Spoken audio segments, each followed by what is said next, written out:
Hello and welcome to my channel. My name is Oyindamola and today I am going to be discussing breaking into tech or picking a career in tech. A popular question I get asked sometimes is how do I break into tech? How do I know which tech skill to learn and where do I go from there? Basically, how do I get from where I am to where I want to be? It's no news that tech is the new oil. However, many people still find a lot of technical roles confusing. They don't know what it entails, even though they're interested. They don't know where to get started or how to get started. And in this video, I'm going to be answering some of the questions that might be running through your mind as you're considering working in tech. So, what tech skills should you learn? In 2022, the top rated tech skills include but are not limited to software development, blockchain, UI UX design, product management, data, legal services, technical recruiting, and so on and so forth. These are the major technical roles that are in demand.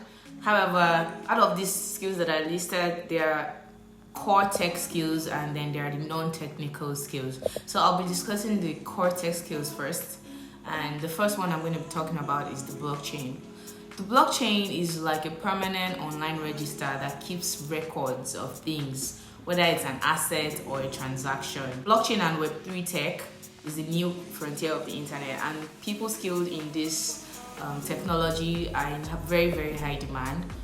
Some popular blockchain roles include blockchain developers, blockchain designers, blockchain project managers or product managers, and so on and so forth. I sometimes talk about the blockchain and cryptocurrency from time to time on my channel, but you can also learn about blockchain online. There are many free courses, many resources online. Just use Google. And the second one I'm going to be talking about is UX design or UI UX design. So the UI in UI UX stands for user interface and the UX stands for user experience.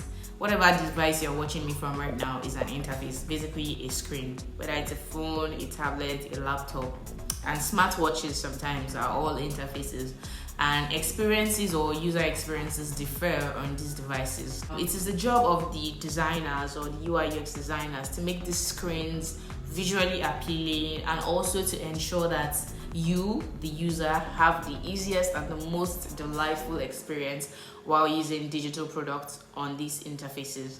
Although UI and UX are two completely different concepts in design, but there are many more career options you can specialize in under design, such as interaction design, UX research, information architecture, data. Everything around us is data that can be collected and analyzed. There are typically three major types of careers in data: data engineers, data analysts, and data scientists. Data engineers are responsible for collecting data and creating the pipelines for data collection, basically withdrawing all the information from the environment. Data analysts use this collected data, they clean it and they analyze it, while data scientists make predictions and find trends in the data that has been analyzed. Next up is cloud computing. Cloud computing is all about storing and accessing data in the cloud or over the internet. There are some companies that provide data storage services like AWS, Azure, etc. Careers in this field are also very diverse. You have cloud administrators who are majorly in charge of managing a company's cloud presence and infrastructure. We have cloud security analysts who ensure that the company's cloud presence is well secure. Basically, your data is safe on the internet, wherever it is, and it's safe from hackers. There's network engineers, there's automation engineers, there's cloud consultants, cloud software engineers, and so on and so forth. Now that we're done with the technical skills, let's move on to the non-technical skills. One of the top non-technical skills we have in tech is digital marketing. And digital marketing is basically spreading the word about the product that you're building, marketing the product on digital channels. And there are many roles within digital marketing. You could be an SEO specialist, you could be an ad specialist, you could be an email marketing or newsletter specialist, you could be a social media manager, like just focusing on social media. You could be a blog writer, a content strategist. There are so many parts of digital media. Everyone is on their devices. It's all about marketing to these people. And no matter what kind of product you're developing, it needs to be marketed. So digital marketers are in very, very high demand. Content writing is also something that is close to marketing, but not really. So I'm grouping the next 3 roles because they are similar: content writing, copywriting, and technical writing, although they have different purposes. A content writer can work in tech to create blog posts, to write newsletters, to write basically any written content that has to do with the brand. You could also be a copywriter. Copy is basically meant to target specific users and just try to persuade them to take an action or do something. And most times you see copywriters, they work on stuff like websites, they work on ad campaigns, or they work on web copy, marketing copy, and stuff like that.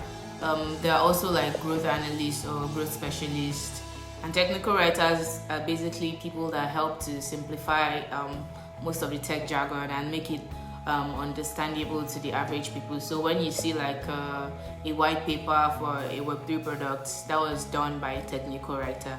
So this is another type of role that you can find that is non-technical in tech. It's non-technical, but you still require knowledge of tech, but you don't need to know how to code. You just need to be able to understand what's going on in the organization, because if you don't understand, there's no way you'll be able to translate it into writing. Another sought after role in tech that is non-technical is technical recruitment.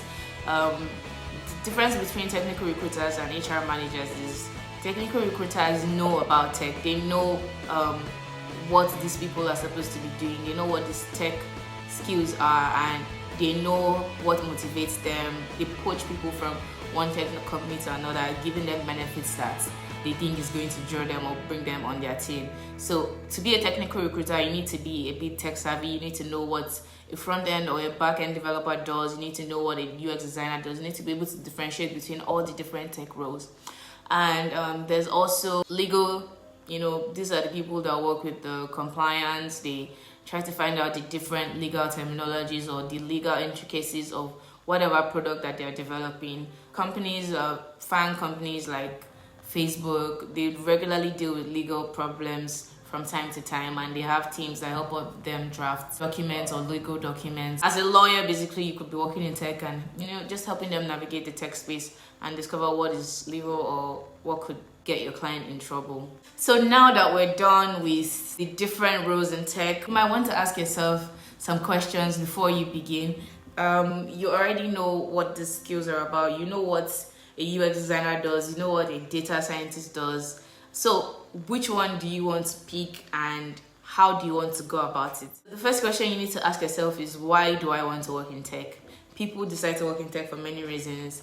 Majorly because of money or better pay. We all know that tech pays well, but what they don't tell you is that tech doesn't pay well right from the jump. You still have to work, build up to it. But the only difference between tech and regular careers is it's easier to get better pay in a short period of time. Like in a regular company, you might work for 10 years or 15 years before you get the kind of money you get in tech.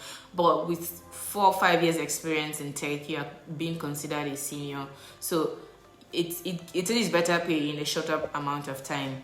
However, it's not like blood money. So don't think, you're just going to start making millions immediately you start. No, that's not how it works. So you need to know why you're doing it. Are you doing it for better pay? Are you doing it for a career change? Perhaps you're tired of what you're currently doing. In my case, I used to be a copywriter or content writer, and I decided to switch to UX design, and I'm also learning bits of front-end development right now.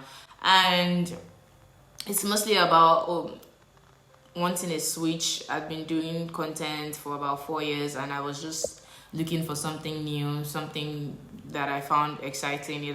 Things that gotten boring for me. Perhaps you're just fresh from school and you're just interested in the tech world. So you need to know why you're doing it. This is very important because this is what is going to keep you going while you're learning the required skills you need to become who you want to be. The second question you want to ask yourself is, how badly do I want this? Because learning a new skill is not easy at all. You would need a lot of things. First of all, you need a laptop. you need working internet, you need power. Those three things are very hard to come by if you're in Nigeria. And so you need to know that it's going to be a Herculean task ahead of you, and you need to want it really badly and put in the work. So the third question, how much effort are you willing to put in? Are you willing to study at least 2 hours every day for a week, or maybe you only have 3 hours per week? You need to create a schedule and know that, okay, every day I'm going to do 2 hours, I'm going to practice my skills, I'm going to learn this, or I'm going to finish this course in 3 months. And just ensure that you're putting in the right amount of effort and that you're sticking to it. Most times learning a new tech skill can be done within 3 months or 6 months to a year, depending on how deep you want to get into it.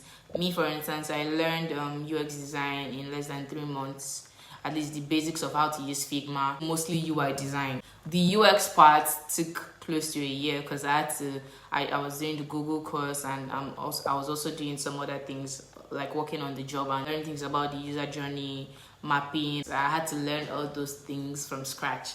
So you need to be willing to put in effort, and you need to want it really badly, and you need to know why you are doing it, because that would help you stay true to yourself even when the going gets difficult.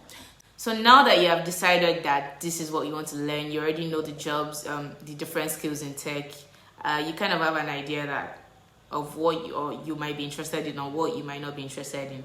And even if you are not still sure at this stage, even after learning about these different roles, you're still not sure what you want to do, I would advise that you learn by try everything. As you can see me here, I have learned UX design, I've learned technical writing, I've learned front-end development, I've read up on back-end development, I've read up on blockchain. So I've even done data science, learned how to use R and Python. I'm not going to say I've learned it to the point that I'm a professional, but I did start trying. I would start it, I would, take a feel of it, do it for like a month, see if it's my thing or not. And eventually I settled on UX design. So you learn by trying. You try everything until you're sure that, okay, this is what I like the most out of all these other things. So there's no harm in trying. You just need to set aside the time. I'll put aside, try different courses. There are lots of free resources online, so you don't even have to spend money to learn some of these things. The second tip I want to give you is that Google is your friend. A lot of people don't know how to use Google.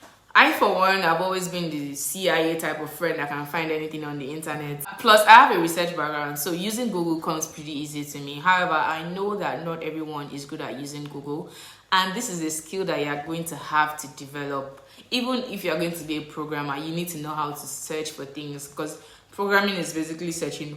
70% is searching for how to do something. There are lots of solutions online, Stack Overflow, GitHub, MDN documentations. There are so many documentations online telling you how to do this. There are even some people that have already coded entire websites. Just go and copy and paste it there. So whether it's programming you want to learn, or it's UX design or whatever, there are so many resources online, and people want you to come into tech self. The work is plenty. So it's a skill, learning how to use Google to find what you need without paying for kobo. As I am an Ijebu woman, and I do not like paying for anything. All the learning I have done so far has been free. The ones that were paid for, it's not me that paid for it, it's people that paid for me. So because I like free things, I learned how to develop my Google muscle. So you have to develop a Google muscle and know how to search for things. There are also resources on how to use Google. Google how to use Google. You will see it there. So that's my advice for you. Another thing I want to discuss is don't write yourself off before you've even started. There's this old debate on whether talent or hard work, or which one trumps which one. Does talent trump hard work, or does hard work trump talent? And I have always been on the side of hard work trumping talent. I'm a very talented person. I was born with so many talents. I'm artistic, I'm creative, I draw, I paint, I sing, I write, I do many things, but I am also very lazy. And I've noticed that there are people who aren't as talented as me that are doing very well or even better because they put in the work. Like, I'm a very badass UX designer, but there are people that are not as good as me, but they consistently churn out content, and with that they are able to accelerate or go ahead faster than someone who say has the talent but only puts out like maybe 1 or 2 things a month. So hard work trumps talent. That is the fact. So don't write yourself off before you even start. Don't say, oh, I'm not really so good at programming, oh, I'm not a technical person, I'm not good at coding, or whatever excuse you want to make up for yourself. A lot of programmers out there who they didn't do well in school, but you know, a lot of them are like senior engineers now because they put in the work. So it's not all about, oh, I'm not good at maths, or I'm not good at this, or I'm not good at that. If you put in the work and you are committed to it, you are going to do great. So don't make excuses for yourself before you've even started. Don't do that. I used to always say, oh, I don't want to code because it's so boring, or I'm not so good at coding, and blah blah blah. And I started learning HTML, CSS, JavaScript this year, and it was quite interesting and quite easy, like ridiculously easy for me anyways. And I was wondering why I didn't start this sooner, because I kept thinking, oh, it was something so technical or something so hard. So don't write yourself off. Give yourself a chance. Another thing I'm going to advise is to create a schedule or a study timetable. And you might not think having a timetable is important, but it makes all the difference. For instance, I used to be so lackadaisical about my learning, but in recent times I've been getting up early in the morning and doing my courses for about 1 or 2 hours. I did this consistently for like 2 weeks, and I progressed so rapidly in my course. I've slacked again, but it still buttresses my point that having a schedule is very important. So you have a schedule and then you stick to it, which leads me to my next point of you being accountable.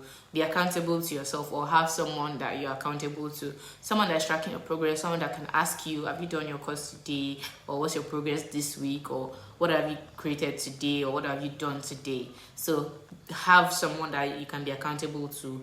Or if you're someone with a lot of self-discipline, learn to be accountable to yourself and don't reward yourself until you've done like specific tasks. Like for instance, I'm going to give myself a snack once I'm done with this, or I'm not going to do something until I'm done with this. You know, either punish yourself or you reward yourself with something, whatever works for you. Just make sure that you're accountable. Another thing I would like to advise is for you to share your progress. You don't wait until you are like a pro before you start talking about what you're doing. I've always been a proponent of campaigning yourself. If you don't hype yourself, nobody will hype you. So you have to share your progress. Go on LinkedIn, go on Twitter, go on Instagram. Let everybody know that you are learning something new.